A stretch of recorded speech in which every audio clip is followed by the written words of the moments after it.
आदाब जनाब, मेरा नाम सानिया सईद है, लेकिन अक्सर बच्चे मुझे कहानी आंटी कहते हैं। आप चाहें तो आप भी कह सकते हैं। एंड आई एम बैक एक नई कहानी के साथ। और कहानी वैसे पिपी लॉन्ग स्टॉकिंग की ही है, लेकिन ये एक नई कहानी है और इसका नाम है पिपी ने सैर का प्रोग्राम बनाया।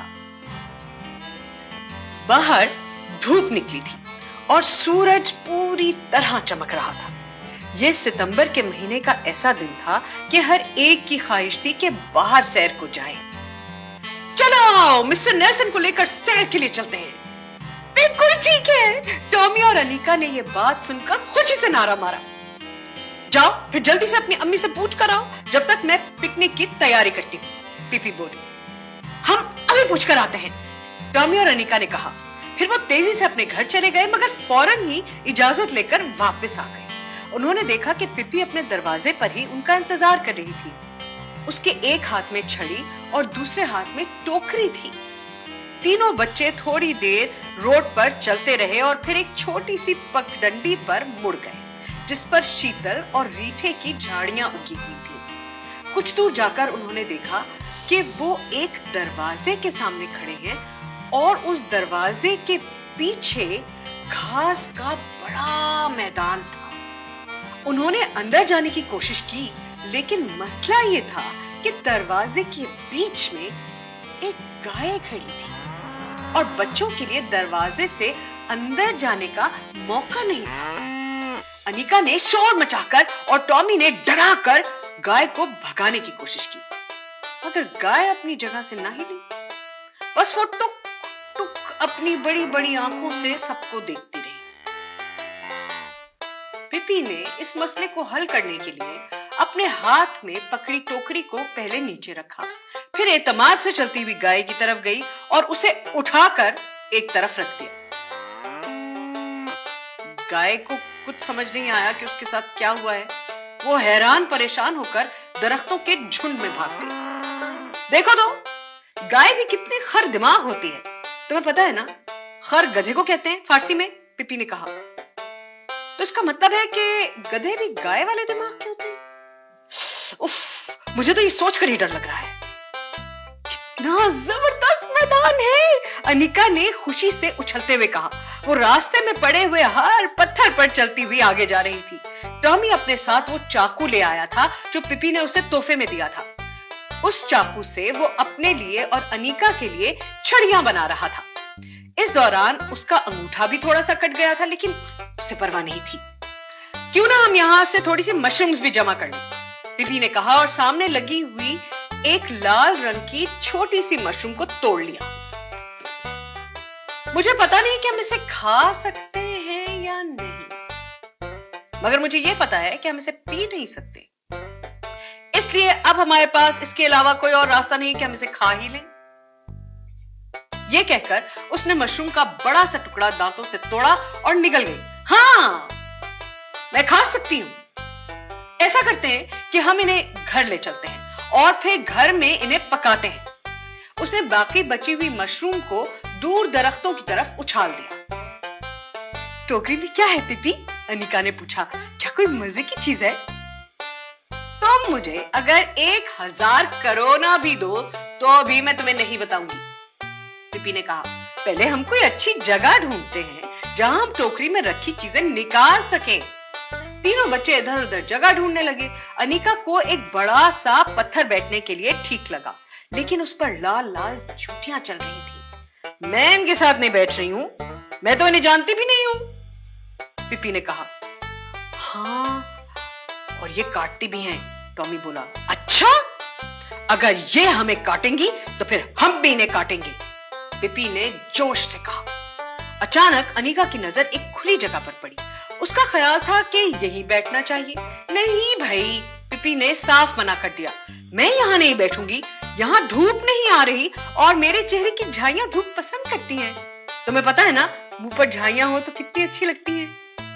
फिर उन्हें थोड़ी ही दूर एक छोटी सी पहाड़ी नजर आई जिस पर चढ़ना आसान था। पहाड़ी के ऊपर एक छज्जा बना हुआ था जिस पर धूप पड़ रही थी। सब लोग वहीं बैठ गए। अच्छा, अब अपनी आंखें बंद करो, मैं टोकरी से चीजें निकाल रही हूँ, पिपी ने कहा। टॉमी और अनीका ने जोर से अपनी आंखें बंद कर ली। उन्हें टोकरी खुलने और कागज के इधर उधर होने की आवाज आई। 1, 2, 19, अब तुम लोग आंखें खोल लो। आंखें खुलते ही अपने सामने रखी चीजें देखकर वो खुशी से उछल पड़े। वहां मजेदार सैंडविच रखे थे जिनके साथ मीठी टिक्कियों का ढेर लगा था। उन टिक्कियों पर चीनी के दाने चमक रहे थे। इसके अलावा गोश्त के टुकड़े थे और अनानास की 3 पुडिंग्स थी। पिपी को ये सब उसके अब्बू की किश्ती के बावर्ची ने पकाना सिखाया था। वाह जी वाह, मजा आ गया। टॉमी ने अपने मुंह में मीठी टिकिया का बड़ा सा निवाला ठूसते हुए कहा। कुछ ही देर में बच्चों का पेट इतना भर गया कि अब उनके लिए हिलना भी मुश्किल हो गया। फिर वो वहीं बैठकर मजे से धूप सेकने लगे। वैसे हवा में उड़ना इतना मुश्किल काम नहीं है, अचानक पिपी ने कहा। वो पहाड़ी से नीचे देख रही थी जहां गहरा साया पड़ रहा था। तुम्हें नीचे की तरफ जाते हुए उड़ना सीखना चाहिए, ऊपर की तरफ उड़ना तो मुश्किल काम है। तो पहले आसान काम से शुरू करना चाहिए। मैं कोशिश करती हूँ। नहीं नहीं नहीं नहीं पिपी, टॉमी और अनिका एक साथ चिल्लाए, ऐसा मत करना। लेकिन पिपी कहां मानने वाली थी। उनके देखते ही देखते वो पहाड़ी के किनारे पर पहुंच गई। चल मेरी चिड़िया उड़ती चल आसमान में उड़ती चल। पिपी ने गाना शुरू किया और फिर परिंदों की तरह हवा में अपने बाजू फैलाए अचानक उसने पांव आगे बढ़ाया और छलांग लगा दी। फौरन ही वो उनकी नजरों से ओझल हो गई। टॉमी और अनीका की सांस जैसे रुक सी गई। वो भागते हुए पहाड़ी के किनारे पर पहुंचे और फिर पेट के बल लेटकर नीचे झांका। उन्हें आधे सेकंड बाद ही जोरदार धप की आवाज आई। नीचे पिपी खड़ी हुई अपने कपड़े झाड़ रही थी।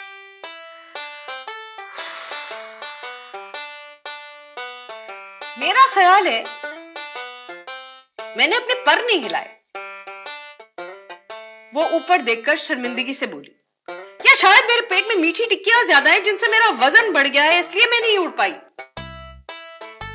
अचानक उन्होंने महसूस किया कि मिस्टर नेल्सन वहां मौजूद नहीं है। वो कहीं और ही घूमने निकल गया था। उन्हें याद था कि कुछ देर पहले वो बेफिक्री से अपने दांतों से टोकरी को उधेड़ रहा था, लेकिन जब वो पिपी को उड़ने की कोशिश करता देख रहे थे तब उनकी तवज्जो मिस्टर नेल्सन पर नहीं रही थी। उसी वक्त वो कहीं गायब हो गया था। पिपी को बहुत गुस्सा आया। उसने अपना जूता उठाकर दूर मौजूद पानी के तालाब में फेंक दिया। पिकनिक पर कभी किसी बंदर को नहीं लाना चाहिए। उसे घर पर ही रहना चाहिए ताकि घोड़े की जुएं निकालता रहे, तब उसे पता चले। गुस्से में बड़बड़ाती हुई पानी में चली गई और झुककर अपना जूता उठा लिया। पानी उसकी कमर तक आ गया था। वैसे मेरा ख्याल है कि जब तक मिस्टर नेल्सन नहीं मिलता क्यों ना मैं अपने बाल ही धो लूं, उसने कहा और झट से अपना सर पानी में डाल दिया। पानी के छोटे छोटे बुलबुले बनने लगे। लगता है अब नाई के पास जाने की जरूरत नहीं रही। कुछ देर बाद उसने अपना सर पानी से निकाला, तालाब से बाहर आकर अपने गीले बाल झाड़े और जूता पहन लिया। फिर तीनों बच्चे मिस्टर नेल्सन को ढूंढने निकल खड़े हुए। देखो मेरे जूते में से कैसी आवाज आ रही है, पिपी ने हंसकर कहा।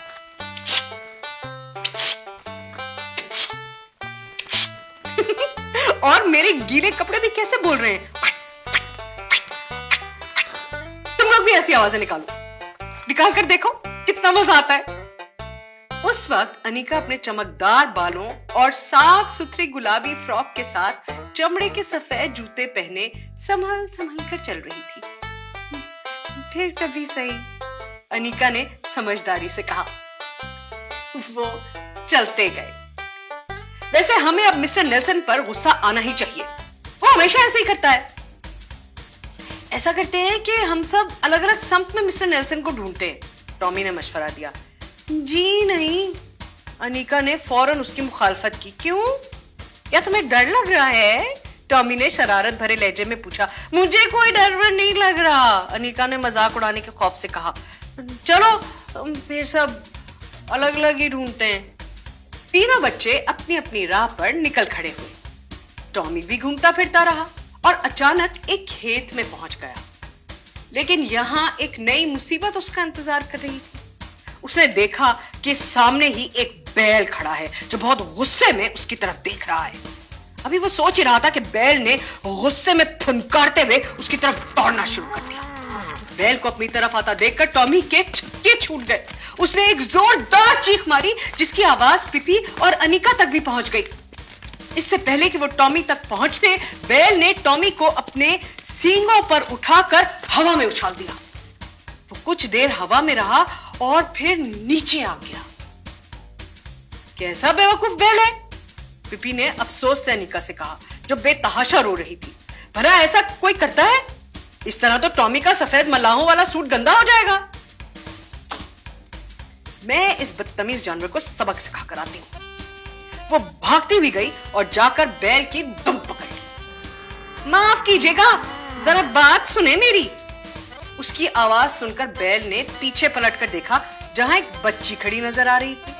बैल ने गुस्से से सर झुकाकर पिपी को भी सींगों पर उठाने की कोशिश की, मगर उसने वार खाली जाने दिया और बोली, माफ कीजिएगा, मैंने आपके काम में दखल दिया।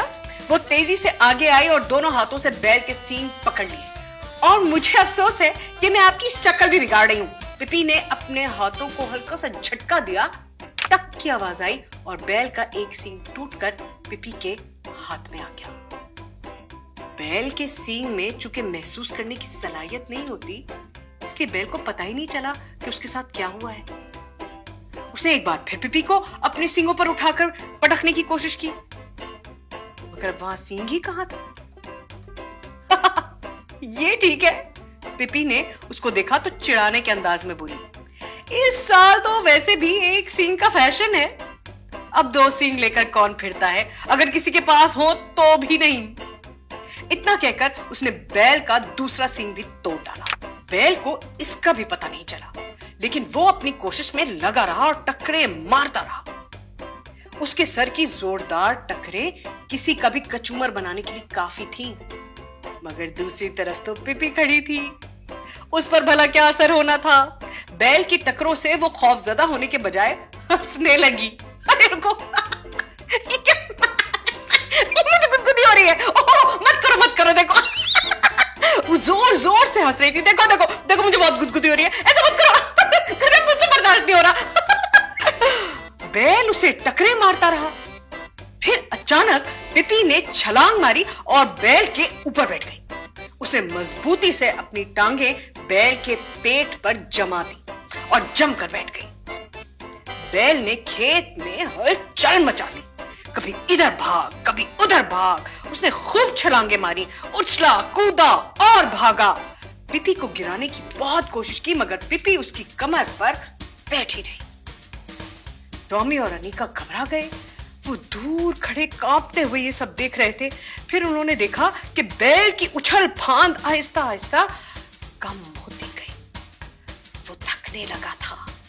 उसके मुकाबले में पिपी बहुत मजे ले रही थी और उसके ऊपर बैठी खूब शोर मचा मचा कर बैल को मजीद गुस्सा दिला रही थी।